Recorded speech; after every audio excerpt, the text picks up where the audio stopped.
এবাৰ মেঘালয়ৰ পৰা আহিছে ডাঙৰ খবৰ মেঘালয়ত ভূমিস্খলনত শিশুসহ 3জনৰ মৃত্যু হৈছে পশ্চিম গাৰো পাহাৰৰ বাঘমাৰাত ভূমিস্খলন বাঘমাৰাৰ আৱৰ্ত ভৱনৰ কাষতে সংঘটিত হয় এই ঘটনা মুখলধাৰ বৰষুণৰ ফলত খহিল পাহাৰৰ মাটি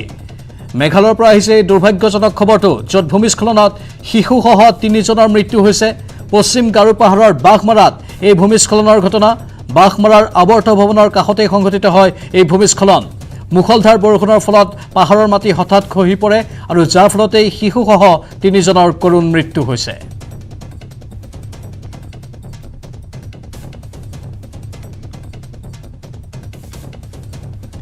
মেঘালয়ত ভূমিস্খলনত শিশুসহ 3জন লোকৰ মৃত্যুৰ খবৰ কিছু দৃশ্য আমি সম্পাদিত ৰূপত আপোনালোকৰ বাবে আগবঢ়াইছো এক দুৰ্ভাগ্যজনক ঘটনা সংঘটিত হৈছে পশ্চিম গাৰো পাহাৰৰ বাঘমাৰাত যতে ভূমিস্খলনৰ ফলত শিশু লগতে আন 3জন লোকৰ মৃত্যু হৈছে বাঘমাৰাৰ আৱৰ্ত ভৱনৰ কাষতে এই দুৰ্ভাগ্যজনক ঘটনাটো সংঘটিত হয় আৰু নেৰানেপেৰা লগতে মুখলধাৰ বৰষুণ তাত দি আছে যাৰ ফলতে পাহাৰৰ মাটি হঠাৎ খহি পৰে আৰু এই ঘটনাটো সংঘটিত হয়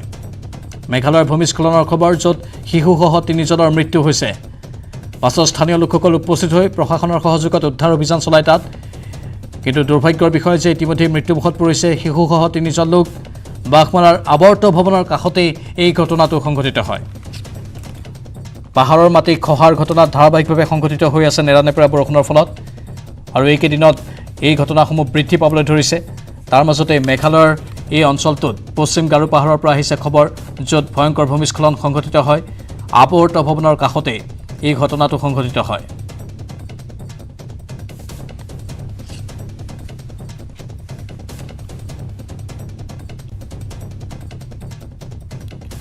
উল্লেখযোগ্য যে এনেধৰণৰ বহুকেইটা স্পৰ্শকাতৰ অঞ্চল চিনাক্ত কৰা হৈছে যত স্থানীয় লোকসকলক বাৰে বাৰে সাৱধানবাণী শুনাই থকা হৈছে এই ঘটনা সন্দৰ্ভত অধিক জনাবলৈ আমাৰ সতীৰ্থ সাংবাদিক শাহজাহান আলী আছে ফোন লাইনত শাহজাহান অধিক জানিব বিচাৰিছো প্ৰাঞ্জল নিশ্চিত ক'ব লাগিব যে পূব গাৰোপাহাৰ জিলা আছে পূব গাৰোপাহাৰ জিলাত কিন্তু দেখা গৈছে যে ভূমিস্খলনৰ ঘটনা সংঘটিত হৈছে এই ভূমিস্খলন সংঘটিত ঘটনাত কিন্তু 3জন লোকৰ কিন্তু ইতিমধ্যে মৃত্যু হৈছে ঘটনাস্থলীত ইতিমধ্যে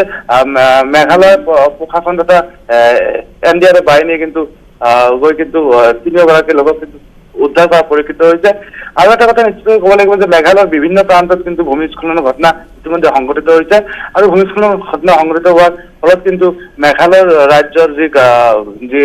ৰাইজসকল আছে ৰাইজসকল কিন্তু আতংকিত হোৱা পৰিলক্ষিত হৈছে প্ৰাঞ্জল শাহজাহান মুঠতে অতিবৃষ্টিৰ ফলতে এই ঘটনা অতিপাত বৃষ্টি হৈছে পাহাৰীয়া এই ৰাজ্যসমূহত অসমৰ লগতে পাহাৰীয়া ৰাজ্যসমূহত অতিবৃষ্টিৰ ফলতে এই ভয়ংকৰ ঘটনাসমূহ সংঘটিত হৈছে হয় প্ৰাঞ্জল আজি কেইবাদিনৰ পৰা যি নেৰানেপেৰা বৰষুণৰ ফলত কিন্তু দুদিন ধৰি অতিকৈ বৰষুণ দিয়াৰ ফলত কিন্তু অসম মেঘালয় সীমান্ত যি মেঘালয় যি গাৰোপাহাৰ জিলা আছে গাৰোপাহাৰ জিলাত কিন্তু বিভিন্ন ঠাইত কিন্তু বৰষুণৰ পানীত কিন্তু বুৰ যোৱা পৰিলক্ষিত হৈছে ইতিমধ্যে তুৰাৰ যি মুখ্য পথ আছে মুখ্য পথত কিন্তু পানী উঠি কিন্তু বুৰ যোৱা পৰিলক্ষিত হৈছে তাৰ কাৰণে কিন্তু যাতায়াত ব্যৱস্থা ইতিমধ্যে ব্যাহত হৈ পৰিছে আজি দিনৰ ভাগত প্ৰায় 1:30 বজাত তুৰা যি মুগডাঙৰা আছে মুগডাঙৰাত কিন্তু ভূমিস্খলনৰ ঘটনা সংঘটিত হৈছে এই ভূমিস্খলনত কিন্তু দেখা গৈছে যে কোনো লোক হতাহত হোৱা নাই যদিও কোনোমতে প্ৰাণ ৰক্ষা কৰিবলৈ সক্ষম হৈছে প্ৰাঞ্জল ধন্যবাদ শাহজাহান এইখিনি তথ্যৰ বাবে কিন্তু আমি পুনৰ কৈছো মেঘালয়ত ভূমিস্খলন যত শিশুসহ 3জনৰ মৃত্যু হৈছে গাৰো পাহাৰৰ বাঘমাৰাত ভূমিস্খলন বাঘমাৰাৰ আৱৰ্ত ভৱনৰ সমীপতে এই ভূমিস্খলন সংঘটিত হয়